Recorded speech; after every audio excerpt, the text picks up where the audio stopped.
Starting में असाडा को दिखाया जाता है, जो बोलता है कि सारी लड़कियों की कमज़ोरी उनका दयालु होना होता है, क्योंकि लड़कियों को दया जल्दी आ जाती है। अगले सीन में असाडा सैड होकर बैठा होता है और उसके साथ एक लड़की होती है। तभी उस लड़की का फ़ोन बजता है, तो वो बोलती है वो मुझसे मिलना चाहता है।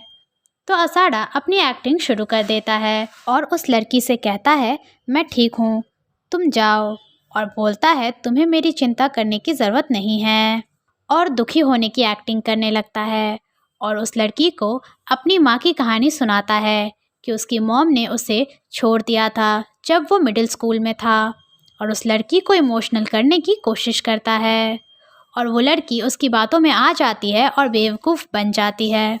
उसके बाद वो दोनों इंटीमेट होते हैं। दूसरी ओर असाडा बोलता है ये बहुत आसान है, मुझे बस उन्हें अपनी पपी आइज़ दिखानी पड़ती है।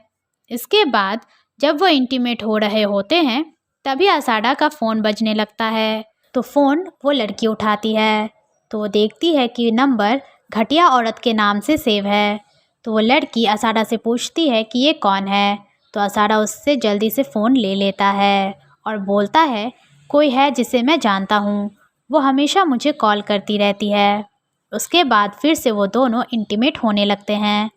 दूसरी तरफ असाडा बोलता है ऐसा हो ही नहीं सकता कि मैं किसी लड़की के लिए सीरियस हो जाऊं।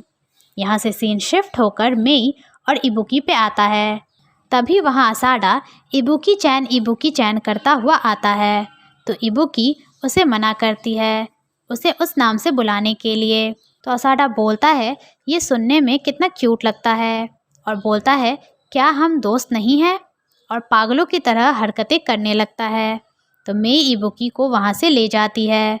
उसके बाद असाडा के दोस्त उसके पास आते हैं और उससे कहते हैं वो तुम्हें पूरी तरह से इग्नोर कर रही है। तो असाडा फिर से बोलता है कि ऐसी कोई लड़की नहीं है जिसे मैं ना पा सकूं। दूसरी तरफ मेई इबुकी से पूछती है कि तुम असाडा की दोस्त क्यों हो, तो इबुकी बोलती है कि तुमने ही तो कहा था कि फ्रेंड्स होने में कोई प्रॉब्लम नहीं है। उसके बाद वो बोलती है उसने तुम्हें बचाया है और वो एक अच्छा लड़का लगता है। तो मेई बोलती है मुझे तुम्हारे अलावा और कोई फ्रेंड नहीं चाहिए। इसके बाद से जहाँ जहाँ इबुकी जाती थी असाडा उसके पीछे पीछे उस जगह पर पहुँच जाता था और इबुकी के सामने क्यूट बनने की कोशिश करता था ताकि वो उससे पट जाए। नेक्स्ट सीन में असाडा इबुकी से बोलता है मुझे भी जाना है, तो इबुकी उससे मना कर देती है।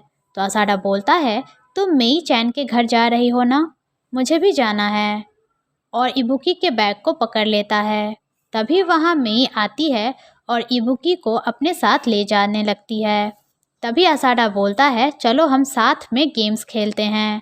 तो गेम्स का नाम सुनकर इबुकी रुक जाती है, पर मेई उसे खींच कर ले जाने लगती है और बोलती है नहीं, मैं गेम्स नहीं खेल सकती हूँ क्योंकि उसे अस्थमा होता है। तो इबुकी मेई के बारे में सोचकर असाडा को मना कर देती है और वहाँ से चली जाती है। तभी वहाँ असाडा के दोस्त आते हैं जो उससे कहते हैं तेरा कोई चांस नहीं। तो असाडा उनसे कहता है कि हर लड़की के दिल तक पहुँचने के लिए कोई ना कोई रास्ता ज़रूर होता है। अगले सीन में असाडा एक लड़की के साथ होता है जो बोल रही होती है क्या वो तुम नहीं थे जिसने मुझे पहले प्रपोज़ किया था, और तुम्हारी वजह से मैंने अपने बॉयफ्रेंड से भी ब्रेकअप कर लिया है। तो असाडा बोलता है क्या मैंने तुम्हें कहा था उससे ब्रेकअप करने के लिए। तो वो लड़की कहती है मैं तुम्हें बहुत पसंद करती हूँ। तो असाडा उस पर हंसता है और उसे बेवकूफ़ कहता है। तो वो लड़की उसे थप्पड़ मारकर वहाँ से चली जाती है। जिसके बाद असाडा भी नीचे आता है तो उसे वहाँ इबुकी दिख जाती है, जिसे देखकर वो डर जाता है और इबुकी से पूछता है कि क्या तुमने सब सुन लिया। तो इबुकी कुछ नहीं बोलती और बस उसे घूर रही होती है। तो असाडा उसे मक्खन लगाने की कोशिश करता है। तो इबुकी उससे कहती है तुम बहुत घटिया हो, और बोलती है अब से हम फ्रेंड्स नहीं हैं, और वहाँ से जाने लगती है। तो असाडा उसे रोकता है और बोलता है अगर मैं उसके साथ बुरा बर्ताव नहीं करता तो वो गिव अप नहीं करती। तो इबुकी कहती है तुम मेई से दूर रहो, और बोलती है मैं बेवकूफ़ थी। जो मैंने तुम पर भरोसा किया। जिसके बाद असाडा अपनी एक्टिंग शुरू कर देता है और इबुकी को इमोशनल करने की कोशिश करता है, पर इबुकी उसकी बातों में नहीं आती है और उसे हिट करती है और बोलती है मेरे साथ दोबारा पंगा मत लेना, और बोलती है तुम्हारे और तुम्हारी माँ के बीच जो भी बातें हैं उस सब में उन लड़कियों की कोई गलती नहीं है, और क्या होगा अगर वो लड़कियां दोबारा किसी लड़के पर ट्रस्ट ना कर पाई तो, और किसी से वो प्यार ना कर पाई तो। और असाडा को धमका कर वहाँ से चली जाती है और असाडा उसे देखता रह जाता है। नेक्स्ट सीन में हम असाडा को उसके फ्रेंड्स के साथ देखते हैं, जिसे फिर से उसी औरत का फ़ोन आ रहा होता है जिसका नाम उसने घटिया औरत करके सेव किया होता है। तो वो अपना फ़ोन पटक कर वहाँ से चला जाता है। फिर हम उसे रास्ते पर देखते हैं जिसके दिमाग में बहुत सारी चीज़ें एक साथ चल रही होती हैं। उससे इतना भी होश नहीं होता कि वो समझ पाए कि उसके सामने गाड़ी आ रही है। जिसके बाद इबुकी उसे बचाती है और उससे कहती है तुम क्या सोच रहे थे। तो वो देखती है असाडा कुछ परेशान है। उसके बाद असाडा बोलता है मैं अपनी मॉम के बारे में सोच रहा था, और बोलता है मैंने बहुत कोशिश की कि मैं उनके बारे में ना सोचूं, पर मैं खुद को नहीं रोक पाया। उसके बाद वो इबुकी से कहता है तुमने कहा था कि मैं एक बच्चे जैसा हूँ जो बस दूसरों को ही ब्लेम करता रहता है, पर मैं अभी भी एक बच्चा हूँ और मैं ये नहीं भूल सकता। तो इबुकी उससे कहती है तुम्हें ये भूलने की ज़रूरत नहीं है। अगर तुम उनसे नफ़रत करते हो तो बोलो कि तुम उनसे नफ़रत करते हो। तो असाडा बोलता है ये बिल्कुल भी आसान नहीं है। तो इबुकी असाडा से पूछती है तुम्हारी मॉम जिंदा है ना। फिर वो बोलती है मैं भी अपनी मॉम को बताना चाहती हूँ कि मैं बहुत अकेली हूँ। तो ये सुनकर असाडा उसे देखने लगता है। तो इबुकी उसे मोटिवेट करने की कोशिश करती है, तो उसकी बातों से असाडा को बेटर फील होता है। अगले सीन में असाडा अपने घर पर होता है, तभी उसे फिर से उसी औरत का फ़ोन आने लगता है, पर इस बार वो फ़ोन उठाता है।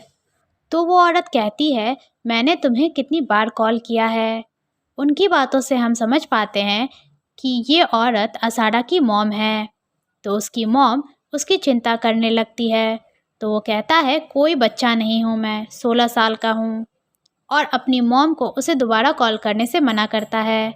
तो उसकी मॉम कहती है तुम मेरी आवाज़ नहीं सुनना चाहते हो ना, पर बेटा तुम अब भी मेरे प्यारे बेटे हो। तो असाडा रोने लगता है और अपनी मॉम को बहुत कुछ सुनाता है। अगले सीन में हम इबुकी को देखते हैं जिसके पास असाडा आता है और उसे बताता है कि कल उसने अपनी मॉम से बात करी है, और बोलता है कल वो दोनों एक साथ खाने के लिए जाने वाले हैं। तो ये सुनकर इबुकी उसके लिए बहुत खुश होती है और असाडा को अपना ड्रिंक रिवॉर्ड के तौर पर दे देती है और वहाँ से चली जाती है। तो असाडा उसे देखता रह जाता है, और इसी के साथ इस पार्ट की एंडिंग यहीं होती है। Thanks for watching.